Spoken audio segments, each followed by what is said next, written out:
충만하게 채워지는 놀라운 은혜를 주시기를 주의 이름으로 축원합니다. 오늘 하나님 말씀은 하나님께 찬양을 드립시다, 이런 제목으로 말씀을 전하겠습니다. 우리가 찬양을 드린다 그러면 찬송가를 우리가 부르고 복음성가를 부르고 그러면 하나님께 찬양을 드린다, 이렇게 생각하기가 쉽습니다. 물론 이 말이 전혀 잘못된 말은 아니지만 찬양이라고 하는 것은 더 나은, 그보다 더한 그 깊은 의미가 있는 것을 우리가 보게 됩니다. 우리가 구약의 욥기를 우리가 보게 되면 그 욥이라고 하는 그 인물이 나오는데 고대 근동 지방의 가장 존귀하고 유력한 그런 자였습니다.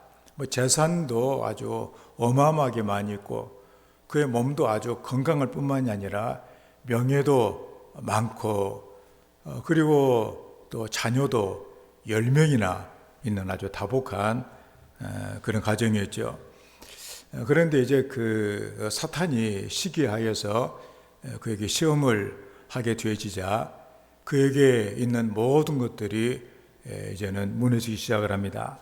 그래서 그 많던 재산들이 이렇게 약탈을 당하고 또 도둑질을 당하고 그래서 다 없어지고 그리고 이제 10 자녀가 즐겁게 잔치를 벌이고 있는데 집이 무너져 가지고 10명이 그냥 다 이렇게 죽고, 그리고 이제 뒤에 보면 이제 나중에 자기의 몸까지도 다 거의 이제는 회복이 불가능한 상태로 다 이렇게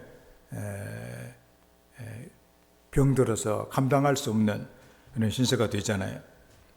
그때 욥이 어떻게 반응을 했는가가 오늘 말씀과 연결이 된다고 생각이 들어지는데, 그런 얘기를 합니다. 내가 세상에 태어날 때 알몸으로 내가 태어났으니까 알몸으로 내가 돌아가게 될 거다. 그리고 주신 자도 여호와시고 또 가져가신 자도 여호와시니까 여호와의 이름이 찬송을 받으실지로다, 그런 고백을 합니다. 그 찬송이 바로 뭐냐? 바로 우리의 삶의 모든 그 경우에, 그래서 때로 이제 우리가 세상을 살다 보면 늘 내가 원하는 대로 세상이 되는 것이 아니잖아요.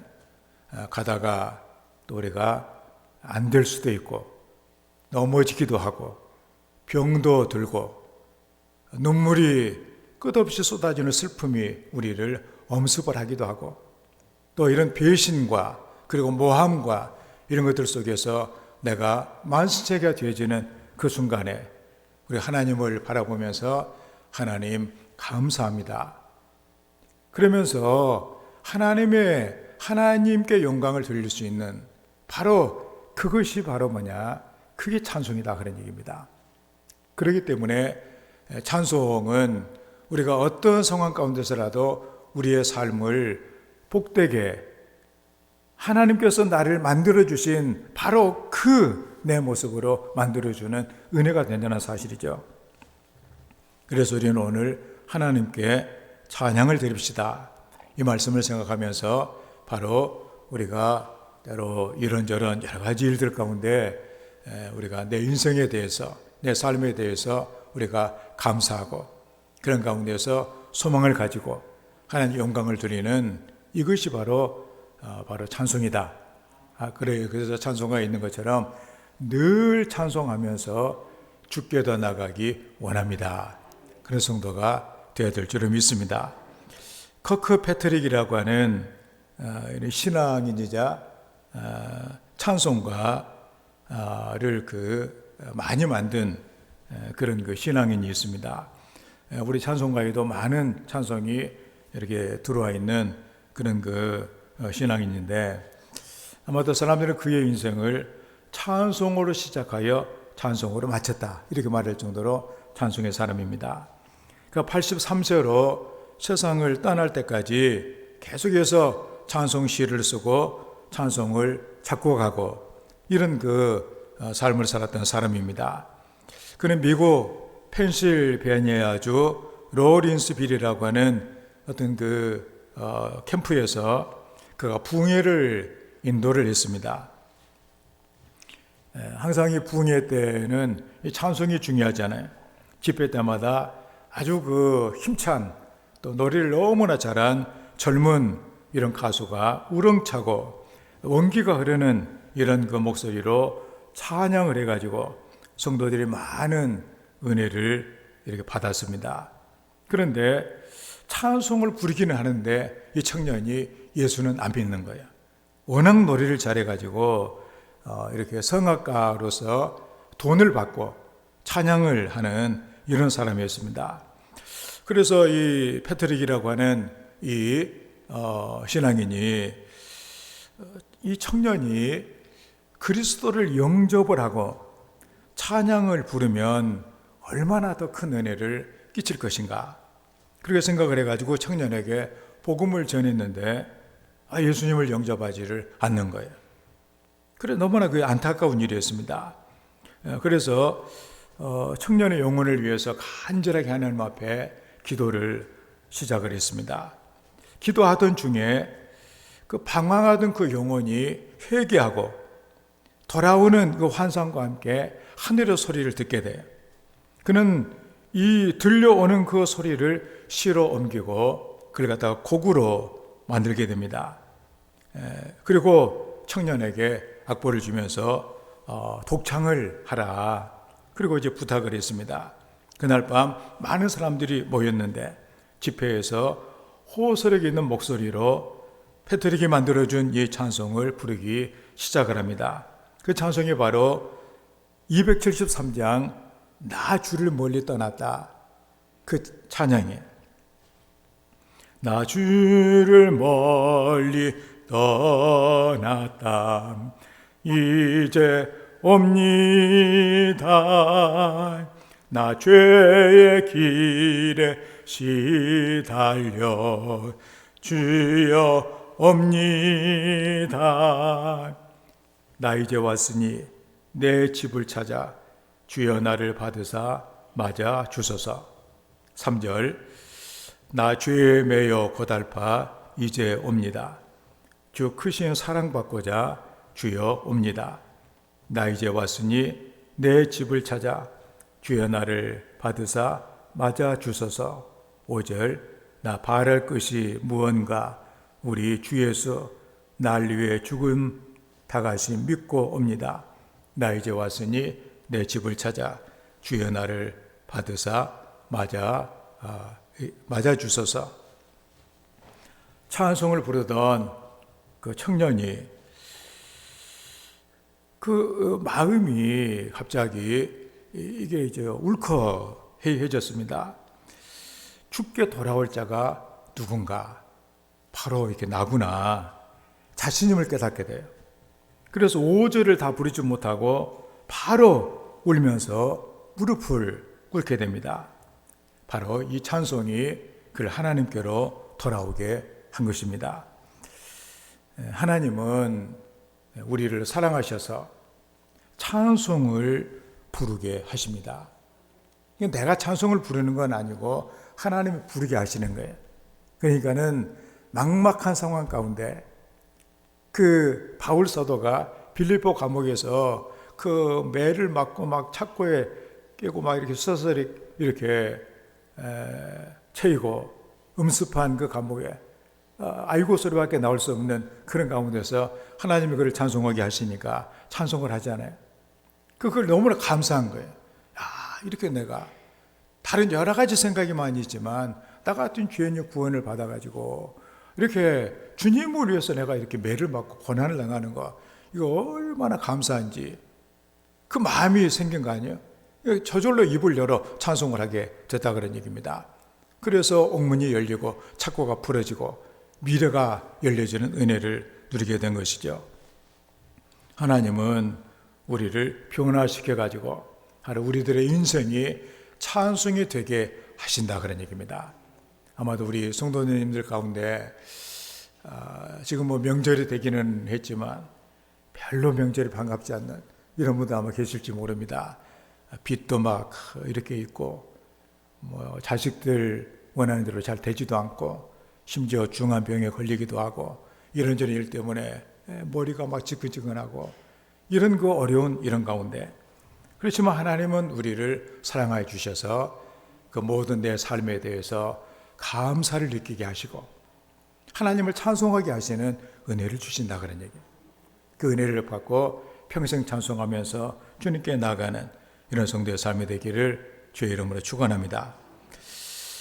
오늘 그 6절에 우리가 말씀을 우리가 보게 되면, 이는 그가 사랑하시는 자 안에서 거저 주시는 바 그의 은혜의 영광을 찬송하게 하려는 것이라.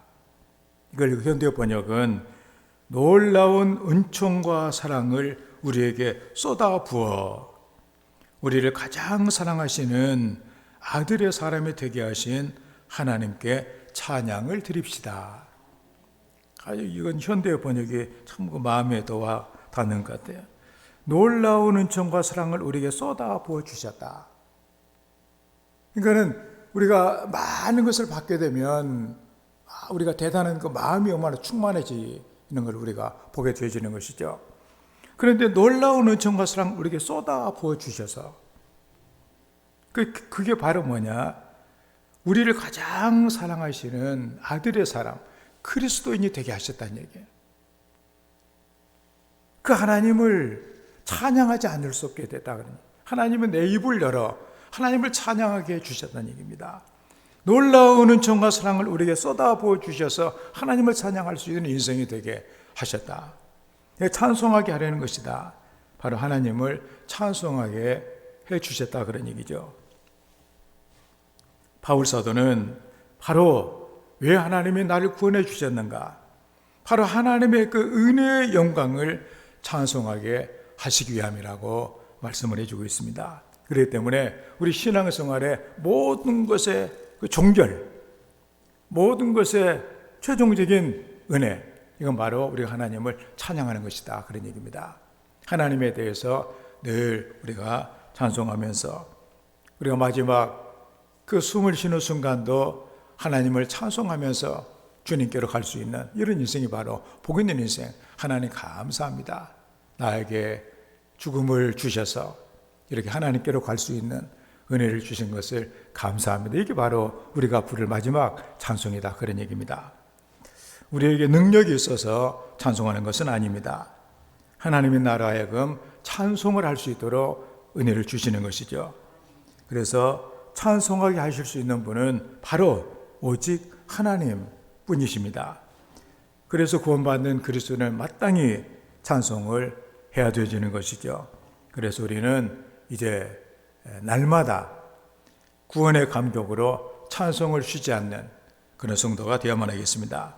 그럼 바울 사도가 구체적으로 어떤 하나님의 역사를 찬송을 하라고 교훈을 해주고 있는가 하는 것을 우리가 성경을 통해서 우리가 보게 되면, 먼저 택해 주신 그 사랑, 택해 주신 사랑이 있다. 그 사랑을 깨닫기를 원하고 있는 것이죠.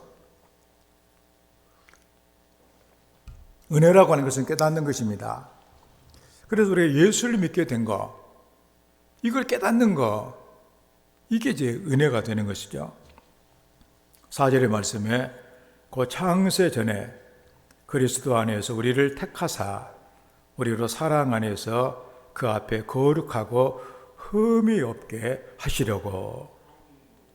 현대 번역을 보면 하나님께서는 이 세상을 창조하시기 전에 이미 그리스도를 통해 이룰 일을 정하시고 우리를 하나님의 것으로 택하셨습니다. 그리고 우리를 친히 보시기에 한 점 흠 없는 거룩한 사람으로 만들려고 작정하셨습니다.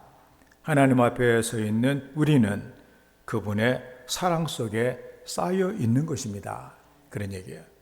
하나님이 우리를 택하셨다. 너무도 사랑하여 주셔서 택하셨다.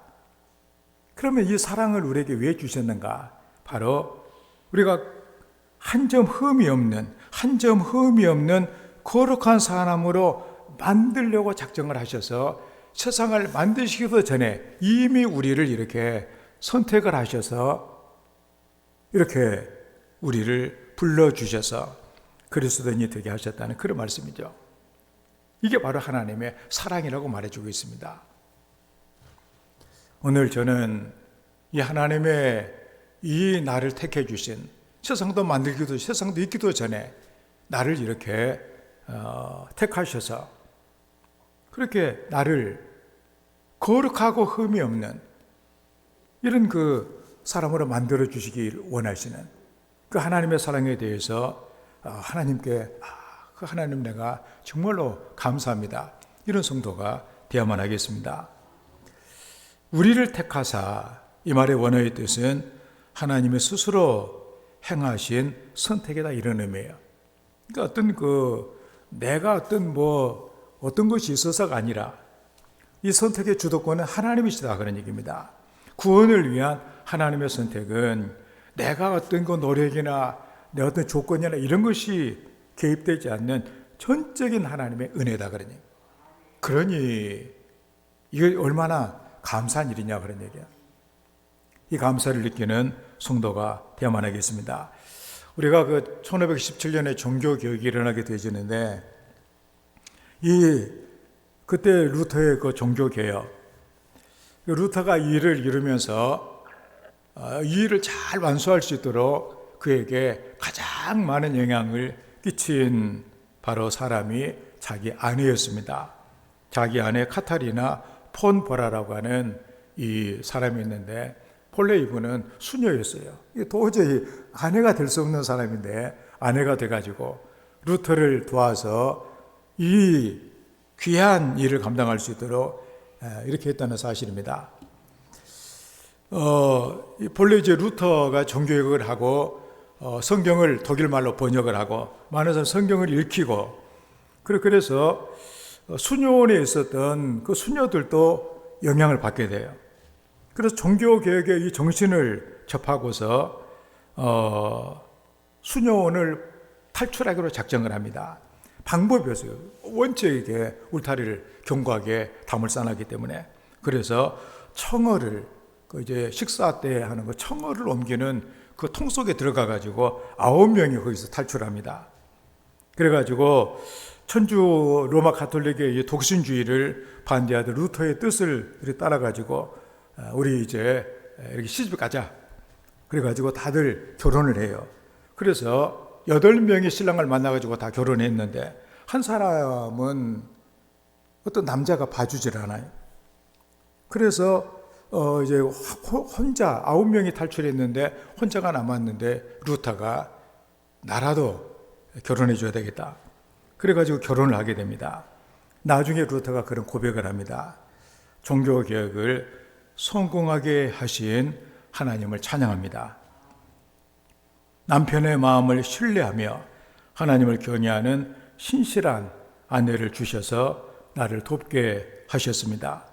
루터는 이 많은 사람들로부터 그 버림을 받은 카타리나 폰 보라를 택한 것은 자기의 선택이 아니라 하나님의 선택하신 것이라고 하는 확신을 그가 가졌습니다. 그래서 정말로 이 위대한 역사의 한 획을 긋는 이런 거 중요한 일을 이루기 위해 하나님께서 이 폰 보라를 택하셔서 루터의 아내가 되게 하셨다. 그래서 그는 철저하게 하나님 편에 서서 그 고백한 그 내용 가운데 하나가 외투에 박힌 가시처럼 안 떨어진 나는 그리스도에게 달라붙겠다. 그러면서 루터와 함께 루터가 낙심할 때마다 힘을 주고 소망을 주고 해서 종교를 이루게 하는 이 놀라운 일을 했다는 사실입니다. 그러므로 이런 일을 생각할 때마다 하나님, 내가 지금 이 자리에 있는 거, 예배를 드리는 하나님의 사람이 될 수 있었던 거, 다 하나님의 사랑, 나를 택해 주신 하나님의 사랑이다 그런 얘기입니다. 하나님의 이 선택은 사람의 행위나 외모나 그리고 학벌이나 공로와 전혀 상관이 없습니다. 그렇다면 하나님의 우리를 택하셨는가? 성경이 말씀하고 있잖아요. 그 하나님의 사랑 안에서 거룩하고 흠이 없게 하시려고. 현대 번역은 우리를 하나님께서 보실 때 한 점 흠이 없는 거룩한 사람으로 만들려고 하나님이 날 택하셨다. 그 우리는 내가 나를 봐도 너무나도 참 한심하고 부족하고 이런 우리지만, 그런데 우리는 하나의 끝으로 가는 그 지향점의 그 끝이 뭐냐? 주님처럼 변화될 것이라고 하는 이 놀라운 은혜가 우리에게 있다는 사실이에요. 바울 사도는 이것을 깨닫고 하나님의 은혜가 너무도 감사한 거예요. 나 같은 죄인을 불러주셔서 주님처럼 나를 만들어 가신다. 그리고 우리가 주님 앞에 서게 된 그날에는, 하나님 앞에 우리가 서게 된 그날에는 우리가 변화가 되어 주님처럼 될 것이라고 하는 그 사실을 생각할 때, 나 같은 죄인을 불러주신 그 하나님, 나를 택해 주신, 아무런 이유가 없는데 나를 택해 주신 하나님의 사랑, 그 생각할 때 그는 감사가 속에서부터 막 용솟음진 샘물처럼 솟아나게 됐다는 사실은, 그게 바로 뭐냐? 주신 그 사랑을, 택해 주신 그 사랑이다, 그런 얘기예요. 오늘 우리 모든 성도들은 이 바울 사도가 느꼈던 그 택해 주신 사랑이 깨달아지는 이런 은혜가 있어지길 바랍니다. 그래서 하나님께서 우리에게 그 은혜를 주셔서 이제 나를 불러주셔서 하나님 앞에서 거룩하고 흠이 없는 완벽한 주님처럼 참 아들이 되게 주시기 위해서 나를 이렇게 택해 주신 그 하나님, 나는 그 주님 영원히 찬양하리라. 그런 성도의 삶이 되기를 주의 이름으로 축원합니다. 다음에 두 번째로, 자녀 삼으신 뜻을 그는 이렇게 깨달았습니다. 5절의 말씀에 그 기쁘신 뜻대로 우리를 예정하사 예수 그리스도로 말미암아 자기 아들들이 되게 하셨으니, 현대 번역은 하나님의 뜻은 예수 그리스도를 보내 우리 대신 죽게 하시어 우리를 하나님의 가족으로 삼아 주시는 일이었습니다. 그리고 하나님께서는 원하시는 대로 이 계획을 실천하셨습니다. 그래서 우리를 이렇게 예정하셔서 택해 주셔서, 사랑으로 택해 주셔서, 그래 하나님의 아들이 되게 하셨다. 그래서 기쁘신 뜻대로 하나님의 계획하신 이 목적대로, 그런 얘기입니다. 그러니까는 하나님은 우리를 흠이 없고 거룩한 자로 만드시기 위해서 예수님의 죽음을 사용하셨다, 그러니 아들의 죽음을 통해서 우리를, 죄인들을 하나님의 아들이 되게 하셨다. 나 같은 죄인이 용서함 받아서 주 앞에 옳다가 얻으면 또 아들이 되게 해주신 이 은혜, 이것이 바로 하나님의 계획이었다, 그런 얘기입니다. 그리고 계획을 하나님이 그대로 실천하셨다, 그런 얘기입니다. 이것을 찬송한다, 그런 얘기입니다. 우리가 이 사실을 생각하면 지금 우리가 하나님을 아버지라고 부를 수 있다는 사실은 얼마나 대단한 그런 일이에요. 누가 가르쳐서 될 일, 하나님의 사랑이 아니고서는, 하나님의 뜻이 아니고서는, 하나님이 해주신 일이 아니고서는 이룰 수 없는 일이다, 그런 얘기죠. 어떤 그 소년이 있었는데 아주 뭘 만드는 것을 잘하는 그런 소년이었습니다. 그래서 이 소년이 배를 하나 만들기로 작정을 해요. 그래서 큰 나무를 이렇게 깎아가지고 배를 만듭니다. 그래서 아주 정말로 멋지게 그 배를 다 조각을 하고 해가지고 배를 아주 멋지게 만들었습니다. 그래서 이제 강가에 가가지고 그 배를 탁 뛰어놨는데 물살이 너무 세가지고 그 아까운 몇 달 동안 수고해가지고 만든 그 배가 이렇게 떠내려가는 거예요. 그래서 부지런히 쫓아갔지만, 물속에 들어가서 잡으려고 했지만 벌써 이렇게 떠내려가고 이렇게 말았습니다. 얼마나 가슴이 아프든지, 배만 생각, 내 배. 그렇게 하고 있었는데, 어느 날 그 시내에 가봤더니 어떤 그 가게에 진열대에 그 배가 있는 거예요. 내 배가 여기 있구나. 달라고 그래야 되겠다. 그래가지고 얘기를 합니다. 이 배는 내가 몇 달 동안 정말 공력을 들여가지고 내가 배를 만든 것인데 물에서 내가 뛰다가 이렇게 흘러갔는데 여기가 있는데 이 배를 달라고. 그러니까 그 주인이 그 난색을 표하면서 나도 돈 주고 산 것인데 그냥 어떻게 아주 이렇게 주겠느냐고 갖고 싶으면 사라고. 그래가지고 비싼 값을 이렇게 아주 부르는 거예요. 그 소녀는 그 자기 것인데 그래서 그 돈을 다 주고 그 배를 다시 샀습니다. 그러면서 하는 얘기가 이 배야, 너는 2번이나 내 것이 되었다. 첫째는 내가 너를 만들었기 때문에 내 것이었고, 둘째는 내가 너를 샀기 때문에 내 것이다. 이제 너는 내 것이다. 그렇게 얘기를 했답니다. 이 얘기처럼 하나님은 우리를 만드신 분이세요. 그래서 우리는 하나님의 것입니다. 그런데 그만 우리는 죄를 짓고 마귀에게 팔린 거예요. 그래서 하나님께서는 예수 그리스도를 이 땅에 보내주시고 우리가 지은 그 모든 죄를, 모든 저주를 다 예수님께 쏟아붓고 예수님이 그 모든 것을 지시고 십자가에 달려 돌아가심으로 말미암아 우리의 죄를 용서하시 하나님이 바로 우리를 다시 마귀에 사셨다 그런 얘기입니다. 그래서 우리는 이제는 완벽하게 하나님의 것이 된 것입니다.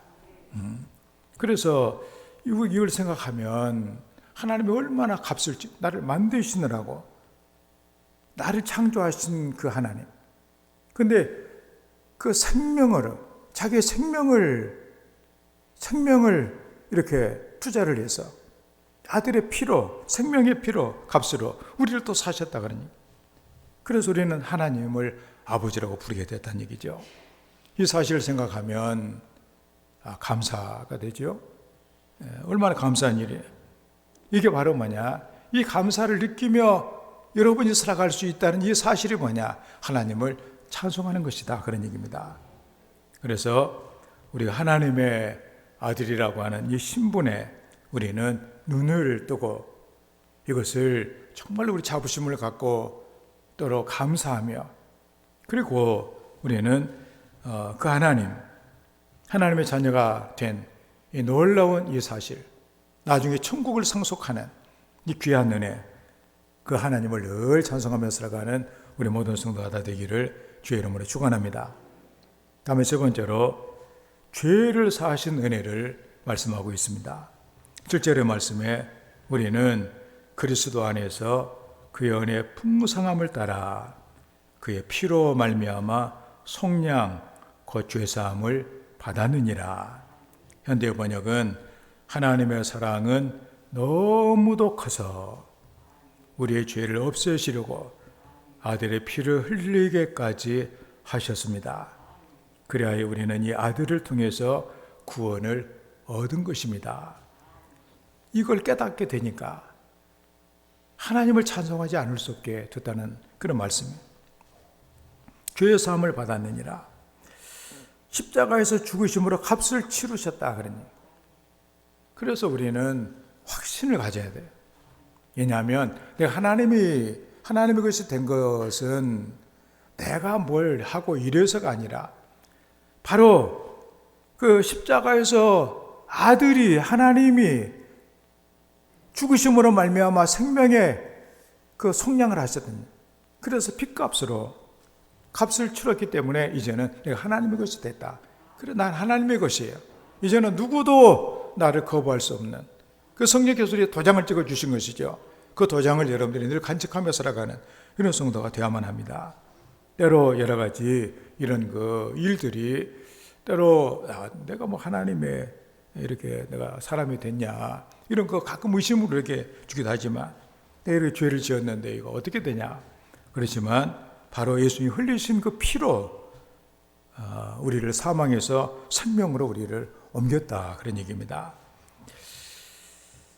요즘에 많이 강연을 다니는 이종훈이라고 하는 교수가 있습니다. 이 법학자예요. 법을 전공하고 전에 울산대학에서 법을 강의하는 이런 사람인데, 그는 늘 그 하나님의 은혜에 대한 감사가 풍성해서 이걸 한 사람이라도 알리기 위해서 노력을 많이 하는 그런 분입니다. 유튜브를 보게 되면 이분의 강연이 아주 많이 나와 있는데, 그는 이런 고백을 합니다. 저는 제가 스스로 의인인 줄 알았습니다. 그런데 아니었습니다. 예수 앞에서 입도 뻥긋하지 못할 만큼 전적으로 부패한 죄인이었습니다. 이제 죽었구나라고 말하는 순간, 이전에 나는 죽고 오직 예수만 따르는 새로운 나로 태어났습니다. 그런 고백을 해요. 이 사람은 아주 불교 아주 골수 집안에서 이렇게 태어났어요. 그리고 인생에 대해서 일찌감치 인생이 뭔가, 인생의 어려움을 어떻게 하면 헤쳐나갈까, 이런 생각을 하고 20살 때 머리를 깎고 절로 들어갑니다. 그리고 악착같이 수행을 하면서 뭔가 해답을 얻으려고 노력을 했습니다. 해탈하고 뭔가 내가 인생의 해답을 내가 찾아야 되겠다. 그런데 그렇게 잘 되지를 않는 거예요. 그러면서 생각을 하기를, 이 기독교가 세상을 바꾸는데 상당한 장애물인 것 같다. 자기가 봤을 때 이런 우스운 이런 종교가 세상에 있어가지고 뭔가 이 세상이 바르게 되는데 지장이 많은 것 같다. 이런 생각을 하면서 기독교를 적대를 했던 그런 사람이었습니다. 그래서 우선 내가 해탈을 하기 전에 예수 믿는 사람부터 내가 뿌리를 뽑아야 되겠다, 그 생각을 해가지고, 그는 예수 믿는 사람들이 하는 짓이 너무나도 자기 마음에 안 들었는 것이 바로 뭐냐면은, 누군가를 향하여서 스스로가 뭔가를 할 생각을 안 하고 누군가를 향하여서 늘 노래를 부르고 아멘이라고 얘기를 하고 심지어는 눈물까지 흘리고, 이것이 자기 마음에 너무나도 안 든 거예요. 그래서 기독교인들이 너무나도 어리석어가지고 세상에 사막에 무슨 신을 섬긴다고 저렇게 하고 있는가, 그 생각을 했어요. 그래서 그때부터 기독교를 이제 뭔가 무너뜨리기 위해서 이제 집요하게 이제 기독교를 파고 이렇게 든 것입니다. 아침에 눈을 뜨자마자 성경을 막 읽기 시작을 하고, 또 설교 방송을 들으면서 뭐라고 꼬투리를 잡을 얘기를 하는가, 그 얘기를 막 들으려고 하고, 종교 개혁사, 또 신앙의 위인들, 초대교회사, 한국교회사를 아주 닥치는 대로 읽고 연구하고 그렇게 했습니다. 그래가지고 기독교를 어떻게 해서라도 내가 결정적인 결점을 찾아가지고 무너뜨려야 되겠다, 그 생각을 한 것이죠. 그날도 이제 회심을 한 그날도 설교 방송을 들으면서 쓴웃음을 지으면서 뭔가 헛소리를 하고 있구나. 그런데 그 설교 시간에 우리는 다 하나님 앞에 죄인이라고 하는 말이 들려졌는데 웃긴다라고 생각을 했는데, 그 법을 공부한 그에게 죄라고 하는 말은 상당히 중요한 그런 표현이었거든요. 그 순간에 죄에 대해서 이제 마음이 가기 시작하는 것입니다. 그래서 죄의 삭은 사망이라고 했는데, 죄는 반드시 이게 뭔가 대가를 받아야 되어지는데, 그래서 그는 무언가에 압도를 당하면서 엎드려졌답니다. 이제는 내가 죽는구나. 그래서 온몸의 세포가 그렇게 느껴졌다고 그래요. 그때 예수님께서 그에게 찾아오신 것입니다. 그래서 그때 그가 보았던 하나님의 말씀, 또 종교 개혁사, 기독교 교회사, 한국 교회사, 이 모든 것을 그가 통하여서 그 마음이 흔든 그런 가운데 예수님을 만나고 죄가 용서를 받고, 그래야 인생이 회복이 되는구나.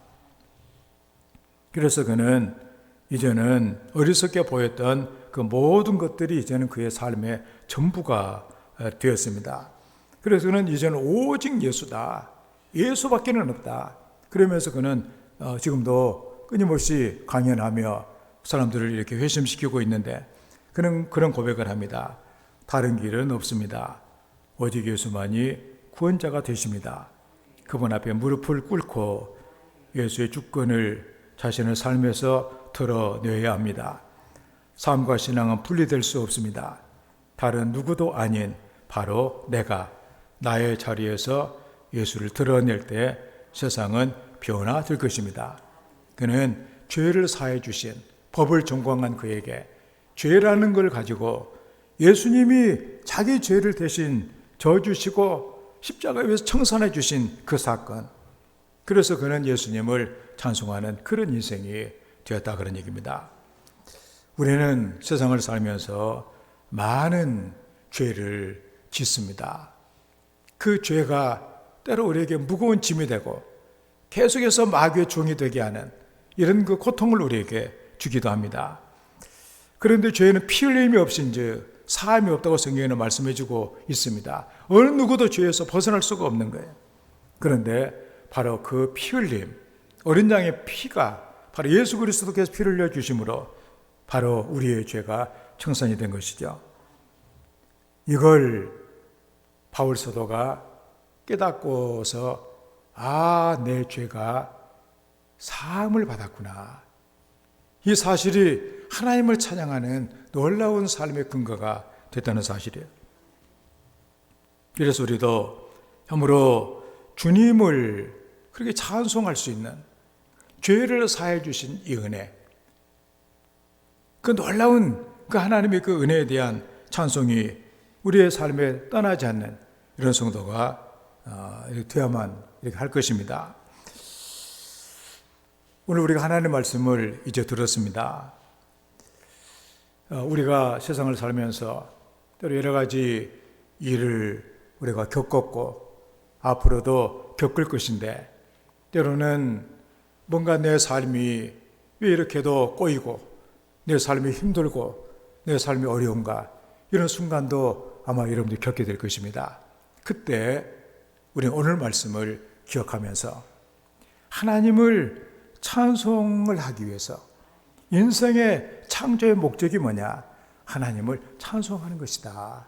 여러분 인생에 대해서 그런 험악한 인생도 내가 받아들이며 그 험악한 인생도 감사를 하고, 그러므로 내 삶이 변화가 되고 주님의 은혜를 우리 찾을 수 있다면, 우리 얼마 남지 않는 우리 인생에, 그래 남은 인생이나마 그래도 우리가 복되게 살아가는 하나님의 사람이 되지 않겠냐, 그런 얘기예요.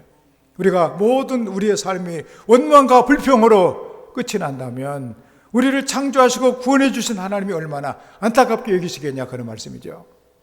그래서 예수를 믿는 것은 다른 것이 아니야. 세상의 모든 사람들은 현실에 반응을 합니다.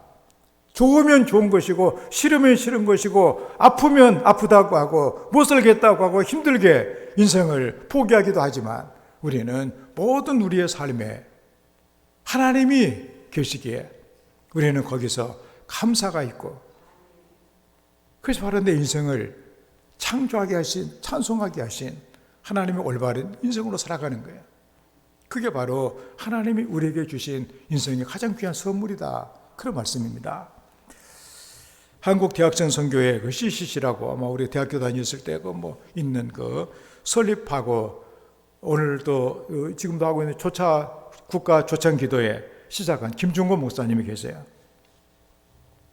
그분의 이야기를 한번 해드리려고 합니다.